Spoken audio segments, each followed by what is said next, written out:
श्री सद्गुरु महाराज की जय। श्री सद्गुरु महाराज की जय।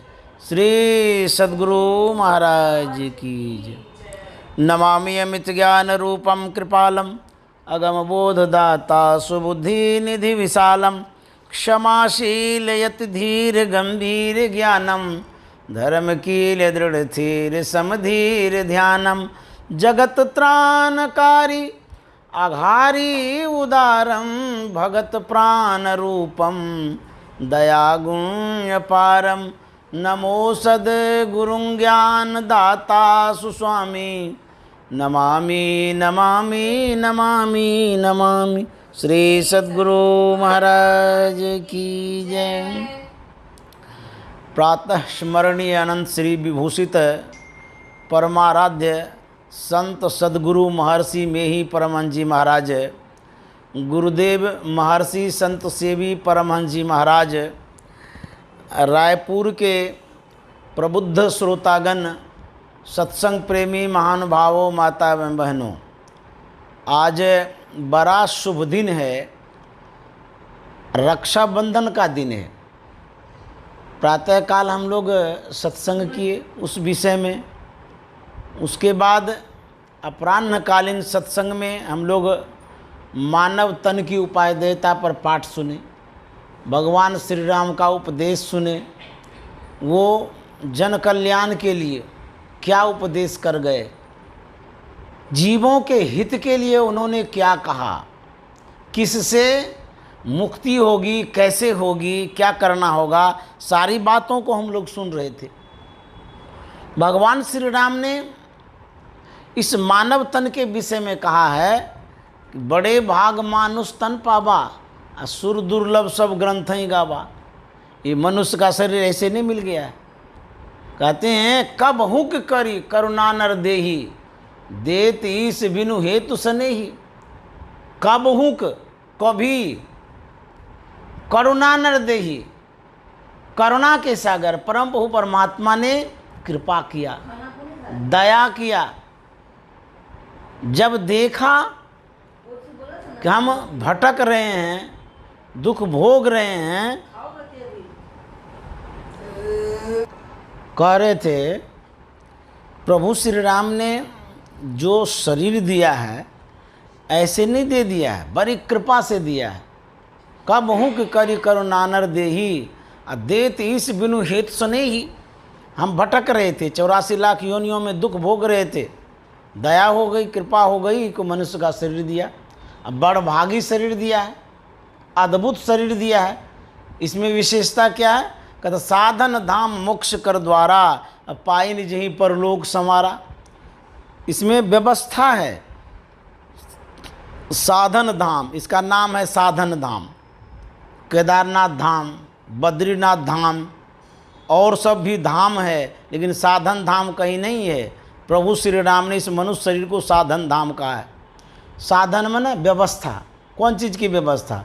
कहते हैं मोक्ष और मुक्ति प्राप्त करने की व्यवस्था मनुष्य शरीर है। तो इतना सुंदर शरीर, सुव्यवस्थित शरीर दिया है, किस लिए? कहते हैं कि इस शरीर को भगवत भजन में लगाने के लिए दिया है, सत्संग करने के लिए दिया है। यदि इस शरीर को प्राप्त करके भगवत भजन नहीं करेंगे तो फिर दोबारा ये शरीर नहीं मिलेगा। हमारे गुरु महाराज ने कहा है इस शरीर से क्या करना चाहिए? सतगुरु चरण टहल नित करिए नरतान के फल यही है जुग जुग जग में सोवत बीते सतगुरु दिहाल जगाई है जुग जुग जग में सोवत बीते सतगुरु दिहाल जगाई है। गुरु महाराज कहते हैं मनुष्य शरीर को पाकर के संत सदगुरु की सेवा करनी चाहिए। सतगुरु चरण टहल नित करिए। टहल का मतलब होता है सेवा, और टहल का मतलब टहलना नहीं। कहते हैं संत सदगुरु के चरणों की सेवा करिए। जिनके संत सदगुरु सशरीर में हैं, जीवित हैं, साक्षात सगुण साकार में उपस्थित हैं, तो उनके चरणों की हम सेवा कर सकते हैं। उनका चरण सामने में दिखता है। और जिनके संत सदगुरु सशरीर में नहीं हैं, तो उनके चरणों की सेवा कैसे होगी? गुरु महाराज तो कह रहे हैं सदगुरु के चरणों की सेवा करिए, टहल नित करिए, रोज टहल करिए, मतलब सेवा रोज करिए। तो कैसे करेंगे जब चरण है नहीं, पैर है नहीं? तो कहते हैं चरण का बहुत प्रकार है, और बहुत प्रकार के चरणों में बहुत प्रभाव भी है। अलग अलग चरण के अलग अलग प्रभाव होते हैं। सदगुरु के जो चरण हैं, एक स्थूल चरण है, दूसरा सूक्ष्म चरण है। जो स्थूल चरण है उस चरण की भी सेवा होती है, करते ही हैं। जब सशरीर में संत होते हैं, सदगुरु होते हैं, उनके चरणों को हम लोग धोते हैं। मैंने भी गुरुदेव महर्षि संत सेवी जी महाराज की सेवा की। तेल मालिश करते थे, तो जब समय होता था तो तेल मालिश में जाते थे, तो चरण की सेवा होती थी। उसका एक अलग प्रभाव है, उसका एक अलग महत्व है, उससे अलग उपलब्धियां होती हैं। लेकिन दूसरा भी चरण है जो संत सदगुरु का सूक्ष्म चरण है। वह सूक्ष्म चरण कैसा है? गुरु महाराज ने कहा है, पद नख बिंदु धरी मन दृष्टि थिर करी, नख तेंदु भानु में गुरु रूप पावे। संत सदगुरु का जो रूप है चांद और सूर्य के समान है, चांद और सूरज के समान है उनका रूप। और उनका जो चरण है, चरण नख बिंदु को कहा गया है, पद नख बिंदु धरी। पद मना पैर, नख मना लौ। पैर में जो नख है वह बिंदु है। चरण सूक्ष्म है, नख भी सूक्ष्म है। कहते हैं उन चरणों का टहल करिए, मतलब उन चरणों की सेवा करिए। उन चरणों की सेवा कैसे करेंगे? बाहर में हम सेवा करते हैं पैर पकड़ करके, पैर धो करके, या संत सदगुरु के विविध सेवाओं को करते हैं। कपड़ा धोते हैं, खाना खिलाते हैं, झाड़ू देते हैं, उनके आज्ञाओं का पालन करते हैं, सब सेवा है। तो कहते हैं वह भी एक सेवा है। जब आप ध्यान में बैठते हैं, चाहे आप कहीं भी रहिए, गांव में हैं, देहात में हैं, खेत में हैं, कल्याण में हैं, बस में हैं, ट्रेन में हैं, विदेश में हैं, कहीं भी आप रहिए, संत सदगुरु के चरणों की सेवा आप कर सकते हैं। जब हम आंख बंद करते हैं, मानस पटल पर मन को जब हम केंद्रित करते हैं, संत सदगुरु के सूक्ष्म रूप को जब हम वहाँ पर देखते हैं या प्रयास करते हैं देखने का, तो यह जो देखने का प्रयास है यह एक सेवा है। किनकी? संत सदगुरु की। संत सदगुरु का ये टहल है, टहलवा होता है। सेवक को टहलवा कहते हैं, सेवा जो करते हैं उसको टहलवा कहते हैं। तो ये जो है, ये टहल जो करते हैं, सेवा जो करते हैं, यह सेवा जो है सच्चे सेवकों की ये पहचान है। तो हम मानस रूप में भी सेवा करते हैं, मने मन भी सेवा करते हैं। तो आंख बंद करके जो ध्यान करते हैं यह एक सेवा है। हम लोग जो जप करते हैं ये सदगुरु की सेवा है। हम लोग जो बिंदु ध्यान करते हैं ये भी एक सेवा है। नादानुसंधान करते हैं, गुरु की सेवा है। ये एक पाठ है गुरु का स्थूल रूप, दूसरा पाठ है गुरु का सूक्ष्म रूप। स्थूल रूप में भी सेवा करते हैं और सूक्ष्म रूप में भी सेवा करते हैं।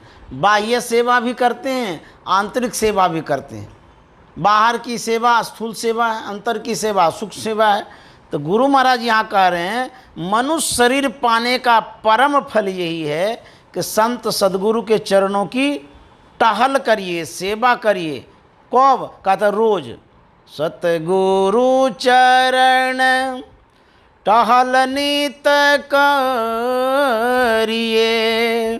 नरतन के फल यही है, युग युग जग में सोवत बीते, सतगुरु दिहल जगई है, युग युग जग में सोवत बीते, सतगुरु दिहल जगई है। जो व्यक्ति जिसके पास रहता है, जो जगा रहता है, वही नहीं जगाता है। जैसे मान लिया जाए आप पिता के पास हैं, पिता जगे रहते हैं तब पुत्र को जगाता है, या हमारे जो पेरेंट्स हैं या और भी जो कोई अभिभावक हैं, जो जगे रहते हैं वही जगाता है। तो गुरु महाराज कहते हैं युग युग जग में सोबत बीते। युग युग मतलब कितना युग बीता है, सोने में कोई ठिकाना नहीं है। अज्ञानता में कितना युग बीता कोई पता नहीं है। युग युग कितने युगों से हम इस संसार में आवागमन में पड़े हुए हैं, जन्म लेते हैं मरते हैं, लेते हैं मरते हैं। भगवान बुद्ध ने कहा है कि इस संसार में आकर के तुम इतने बार मरे हो, यदि तुम्हारी हड्डियों को एकत्रित किया जाए तो हड्डियों का पहाड़ लग जाएगा। दूसरे पद में भगवान बुद्ध ने कहा कि संसार में आकर के तुम इतने बार रोए हो, यदि उन आंसुओं को एकत्रित किया जाए तो सागर बह जाएगा। अब कितना रोओगे, कितना मरोगे। तो इसीलिए भगवान बुद्ध ने कहा था ईश्वर परमात्मा को प्राप्त करो साधना के द्वारा।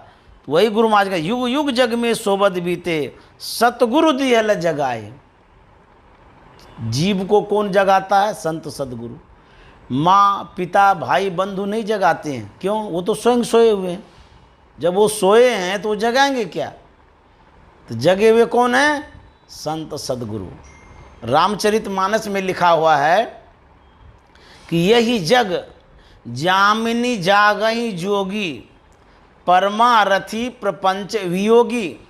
यही जग, यही में न यह, जग में न संसार, जामिनी में न रात्रि। यही जग जामिनी, इसी संसार में, इस संसार रूपी रात्रि में कौन जगे हुए होते हैं? कहते हैं योगी। जो योगी होते हैं वो जगे रहते हैं। जागई जोगी। और उस योगी की पहचान क्या है, परिचय क्या है, कैसे वो होते हैं? कहते हैं परमार्थी। वो परमार्थी होते हैं, परोपकार करते हैं, भलाई करते हैं, उपकार करते हैं, सहयोग मदद करते हैं। परमार्थी। और उसमें क्या गुण है, क्या खासियत है, क्या विशेषता है? कहते हैं प्रपंच वियोगी। प्रपंच कहते हैं माया को। माया से वो दूर रहते हैं, माया से अलग रहते हैं, माया को वो त्यागते हैं। प्रपंच वियोगी, प्रपंच से वो दूर रहते हैं। संसार के लोग प्रपंच में पड़े रहते हैं, माया में पड़े रहते हैं, खिचड़ पिचड़ में पड़े रहते हैं। समझ गए? दिन और रात लगे रहते हैं इसी प्रपंच में। जोगी कैसे रहते हैं? जगे रहते हैं, जागृत जिंदा सदगुरु जग में। गुरु महाराज ने लिखा है जागृत जिंदा। सदगुरु कैसे होते हैं? जागृत, कभी नहीं सोते हैं वो। और सदगुरु कभी मरते भी नहीं है। जागृत जिंदा सदगुरु जग में, सब जिनको कर जोरा रे। दुनिया के लोग उनको प्रणाम करते हैं। क्यों? जगने की क्षमता संत में होती है, योगी में होती है। हम आप नहीं जग सकते हैं, क्योंकि हम जो अन्न ग्रहण करते हैं उसमें गर्मी होती है, नशा उसमें होता है। जो भी खाते हैं आप, गर्मी होती है। उस गर्मी को हम पचा नहीं पाते, इसीलिए सो जाते हैं। ये नशा है।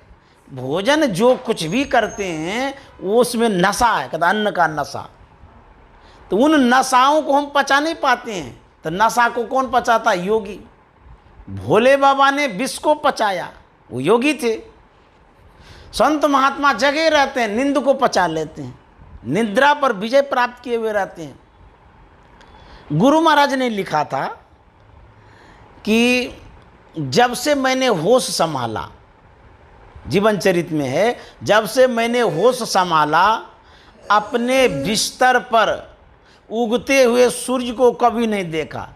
देखिए कितने सवेरे उठते थे गुरु महाराज, जग जग करके सत्संग सुने, संत मत को समझे, जग करके साधना किए, तब न मोक्ष और मुक्ति को प्राप्त किए।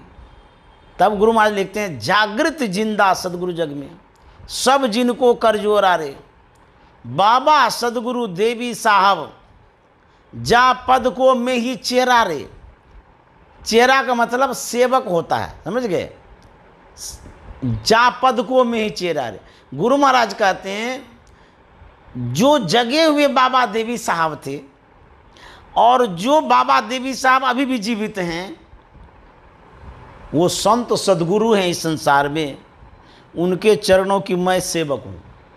जा पद को में ही चेरा रे, मैं सेवक बन गया, सेवा करता हूँ। वही गुरु महाराज कहते हैं ऐसे संत सदगुरु जो हैं, क्या करना चाहिए? मनुष्य शरीर पा करके सतगुरु चरण टहल नित करिए। टहल मना टहलना नहीं, समझ गए? टहल का मतलब टहलना नहीं कि पीछे पीछे घूमते रहेंगे, जैसे भ्रमण करते हैं गुरु और चेला। ये बात यहाँ नहीं है कि गुरु जी घूम रहे हैं हम भी पीछे पीछे घूम रहे हैं। ये टहलना शब्द यहाँ ये नहीं है। यहाँ टहलने का मतलब है सेवा करना। सतगुरु चरण टहल नित करिए। क्यों? इस शरीर जो मिला है, मनुष्य का शरीर जो मिला है, इसीलिए मिला है। नर तन के फल यही है, युग युग जग में सोवत बीते, सतगुरु दिहल जगाई है। युग युग जग में सोवत बीते, सतगुरु दिहल जगाई है। आगे गुरु महाराज क्या कहते हैं? अंधेरी आँखी सुझत रहे नाही, थे पड़े अंध अचेत हे, कर कीरे पा गुरु भेद बताए, दृष्टि खुली मिटल अचेत हे, कर कीरे पा गुरु भेद बताए, दृष्टि खोली मिटल चेत ही। गुरु महाराज कहते हैं आंधरी आँखी सुझत रहे नाही। कहते हैं कि आंधरी आँखी, आँख तो है ये है, फिर भी हम लोग अंधे हैं, सूझता ही नहीं है। आंधरी मतलब अंधे। हाँ, अंधरी या अंधा जिसको बोलते हैं उसी को अंधरी बोलते हैं। महिलाओं को अंधरी बोलते हैं और पुरुष को अंधा बोलते हैं। तो कहते हैं आंधरी आँख, मतलब जिस आँख से दिखाई नहीं देता उसको आंधरी आँख कहते हैं। अंधरी आँख, दिखाई नहीं देने वाला आँख। तो जो देख नहीं पाता है उसी के लिए कहता आंधरी आँख। ये आँख जो है इसे हम देखते हैं, क्या देखते हैं? विषय को, संसार को, वस्तुओं को देखते हैं जो नश्वर है, समाप्त होने वाला है, अनावश्यक देखना करते हैं। तो गुरु महाराज आंधरी आँख सुझत रही ने क्या सुझाने के लिए कह रहे हैं? क्या सूझना चाहिए? कहता लक्ष्य सूझना चाहिए, मोक्ष सूझना चाहिए, परमात्मा सूझना चाहिए, आज्ञा चक्र में सूझना चाहिए। तो सूझता ही नहीं है तो कहता अंधे तो हैं आप। जब चलते हैं लड़खड़ा जाते हैं, कहते अंधे हैं क्या, दिखाई नहीं देता आपको? कहता दिखाई तो देता है, देख तो रहे ही थे, लेकिन ख्याल कहीं और चला गया था। देखिए आँख खुली है अब फिर भी नहीं देख पाते हैं, लड़खड़ा जाते हैं, गिर जाते हैं। कहते हैं कहीं चले गए थे, किससे? ख्यालों से। जब ख्यालों से आप चले जाते हैं तो आप अंधे ही हैं। सूझत रहे ना ही थे परे अंधा चेत, अंधे भी थे अचेत भी थे, सावधान नहीं थे, सोच भी नहीं रहे थे क्या करना है नहीं करना है। गुरु महाराज ने एक पद में कहा था, थे अंध बने फिरते बाहिर, अंतर पथ भेद न थे जाहिर। थे अंध बने फिरते थे अंध बने फिरते बाहिर, अंतर पथ भेद न थे जाहिर। कहते हैं हम लोग अंधे हैं, अंतर पथ दिखता ही नहीं, अंतर का रास्ता दिखता ही नहीं है। कहते हैं थे अंध बने फिरते बाहिर, अंतर पथ भेद न थे जाहिर। हम बोधि बुझाए सुझाए दिया, किसने? गुरु साहब बाबा देवी ने। हम बोधि बुझाए सुझाए दिया, गुरु साहब बाबा देवी ने। संतान मतभेद प्रचार किया, गुरु साहब बाबा देवी ने। संतान मतभेद प्रचार।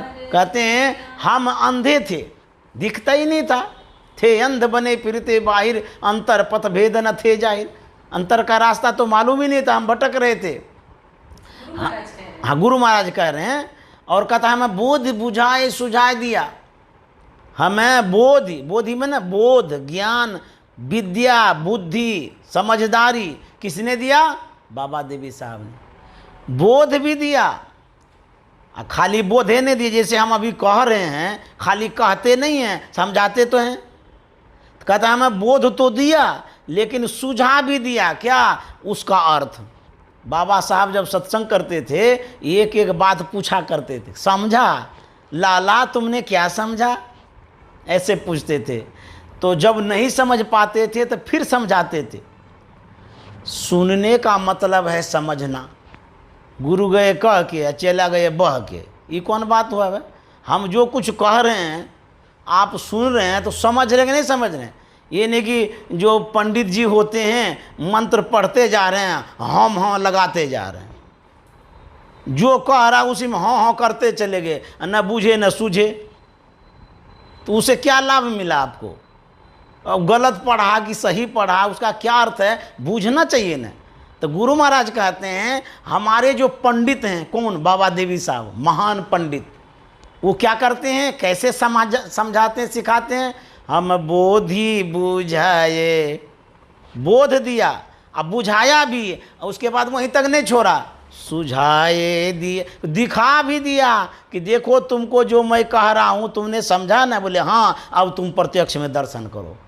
हम बोधि बुझाए सुझाए दिया, किसने? गुरु साहब बाबा देवी ने। संतान मतभेद प्रचार किया, गुरु साहब बाबा देवी ने। संतान मतभेद प्रचार किया। आगे गुरु महाराज कहते हैं करी कृपा गुरु भेद बताए, दृष्टि खुली मिटल अचेत है। हम जो अचेत थे, अंधे थे, सूझता नहीं था, तो कहते हैं कृपा करके हमारे गुरु महाराज ने अर्थात बाबा देवी साहब ने पहले भेद बतलाया। देखिए कितनी क्रमबद्धता है गुरु महाराज के कहने में, क्या विशेषता है इनमें। कहते हैं हमको पहले भेद बतलाया। भेद माना राज, रहस्य। पहले वो समझे थे ना गुरु महाराज ने, राज रहस्य समझा। कहते हमें वो भेद बतला गए, राज बतलाए भजन करने का, रहस्य बतला दिए। पहले धीरज लाल गुप्त से गुरु महाराज ने समझा क्या? संत मत को, संत मत के बातों को समझा। 3 महीने तक लगातार समझते रह गए, बिना सोए, रात दिन जगे रहे। 3 महीनों तक पहले सीखा समझा। 1909 ईस्वी की बात है। मई 1909 से लेकर के जुलाई 1909 तक गुरु महाराज धीरालाल गुप्त के यहाँ ज्योतराम राय में संत मत को समझे। उसके बाद आगे गुरु महाराज बढ़े, राजेंद्र बाबू के पास गए। राजेंद्र बाबू से गुरु महाराज ने दृष्टियों की क्रिया ली, उन क्रियाओं को किया। पहले राजेंद्र बाबू ने संत मत का प्रवचन किया, गुरु महाराज सुने, सीखे, समझे। 3 रोज तक सुनाए थे सत्संग, तब दीक्षा दिए थे। मायागंज भागलपुर में सत्संग मंदिर था पहले, जहाँ बाबा साहब आया करते थे।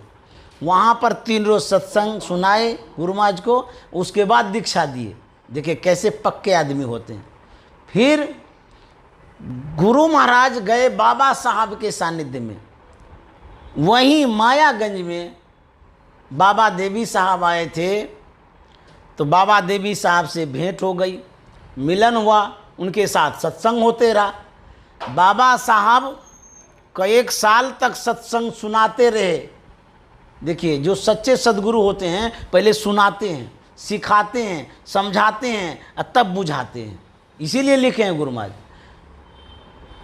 1912 ईस्वी में बाबा साहब ने स्वेच्छा से, अपनी इच्छा से गुरु महाराज को नादानुसंधान की क्रिया बतला दिया।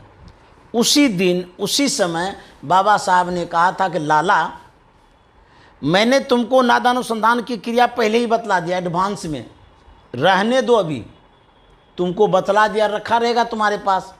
अभी तुम दृष्टियों की क्रिया करना, 10 वर्षों तक कंटिन्यू करो, लगातार करते रहो, उसके बाद नादानुसंधान करना। बाबा साहब ने एक बात कहा था गुरु महाराज को कि लाला, जानते हो ये जो दृष्टियों की क्रिया है मैंने 32 वर्षों तक कंटिन्यू किया, और इन साधनाओं के करने में मेरे चूतर में ठेला हो गया है। हाथ पकड़ लिए और स्पर्श करा दिए।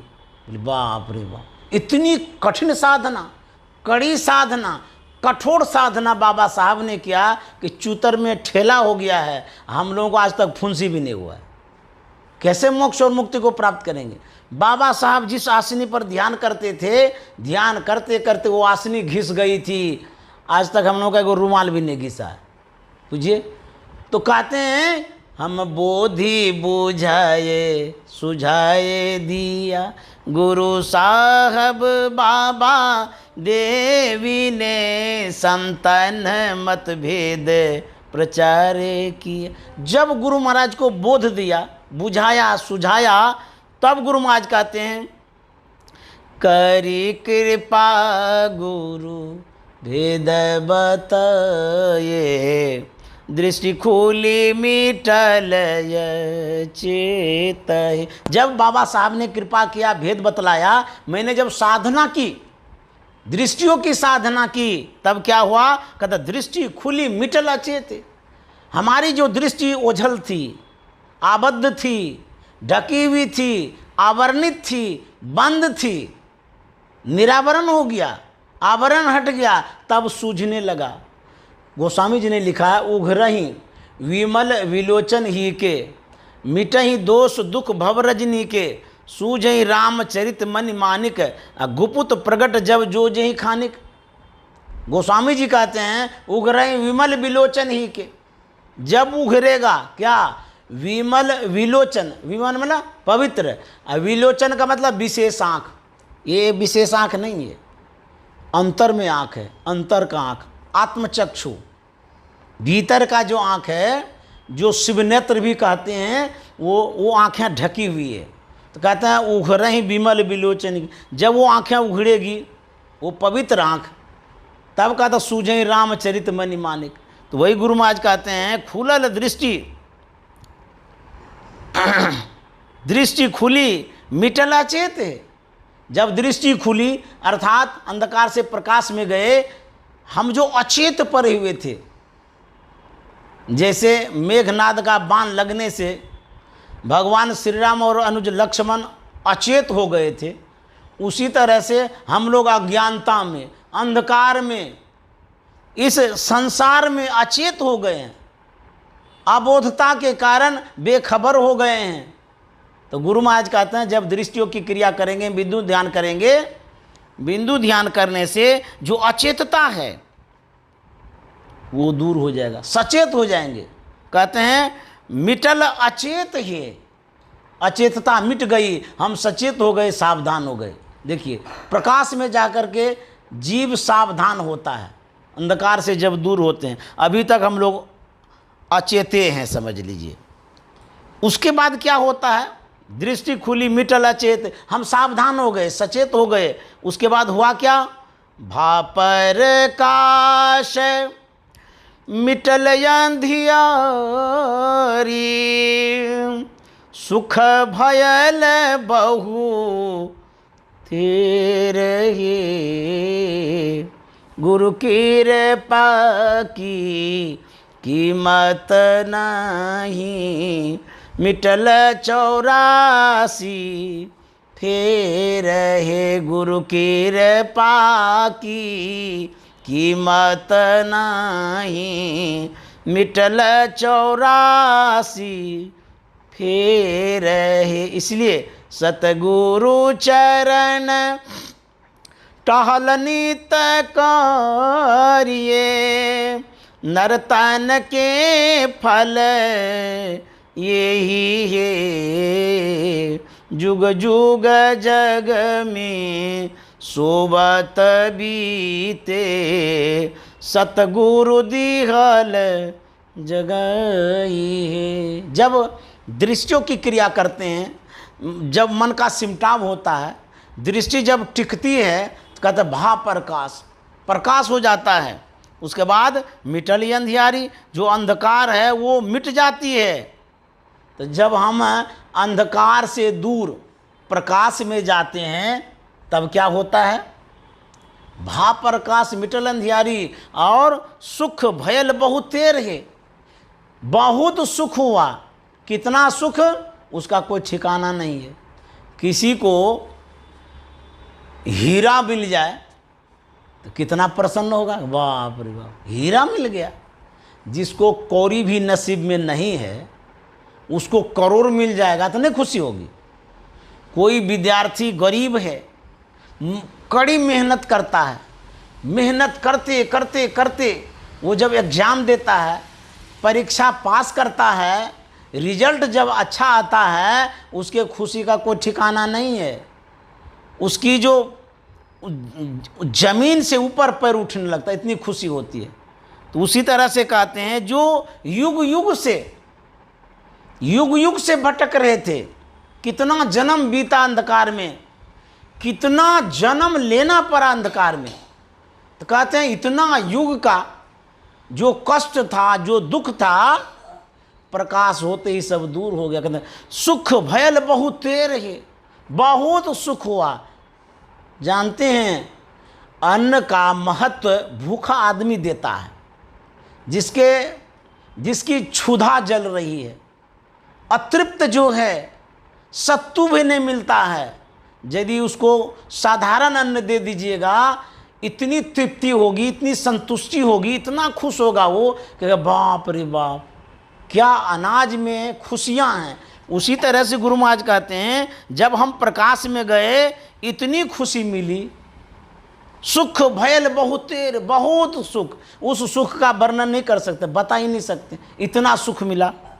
तो गुरु महाराज श्रेय किन को देते हैं, ये जो जन्म जन्म से हम भटक रहे थे अंधकार में, अभी जो प्रकाश में आए, किनकी कृपा से। कहते हैं गुरु कृपा की कीमत नहीं, मिटल 84 फिर है। अब गुरु महाराज बाबा देवी साहब के लिए अंतिम में क्या कहते हैं, ऐसे महान जिसने हमको शब्द साधना दिया, संत मत का सार दिया, संत मत का अंतिम ज्ञान दिया, जिसके लिए गुरु महाराज रो रहे थे, खाना छोड़ दिए थे, भूखे प्यासे थे, रात रात भर रोते थे कि हमको परमात्मा की जो परमात्मा की प्राप्ति की जो क्रिया है वो कैसे मिलेगी, कहाँ मिलेगी, कहाँ प्राप्त होगा, कौन हमको बताएंगे। यह सोच करके गुरु महाराज रोते थे।